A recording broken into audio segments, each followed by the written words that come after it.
The shockwaves are still being felt throughout London after City Councillor Sandy White used the N-word in a public debate. White, who has a black daughter, dropped the bomb Tuesday night as she called on two council members to apologize for comments they made about her resigning from the London Transit Commission.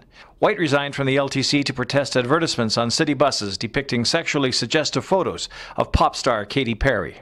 She said she used the word only for shock value. That's enough. They like drugs, they like alcohol, they like a lot of things. And do we put that on the side of a bus? But if I would have used words like, oh, then it would have made sense. Londoners we asked were not forgiving. I can't even believe it. It's just never appropriate, ever. I think that's what we've been striving to do, is to get rid of those words, but to have somebody in office say it, it's terrible. That word comes from demeaning sort of roots, and if we allow it, or if it starts being used in the political sphere, then that undermines the political sphere in itself. Any reason to use that word in any circumstance, politician or anybody.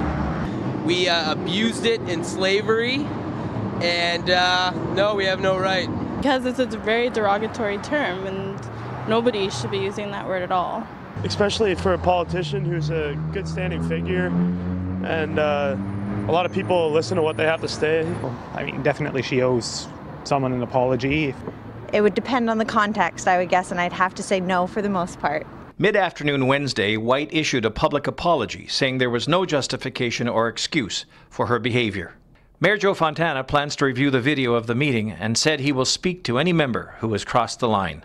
For the London Free Press, Chip Martin.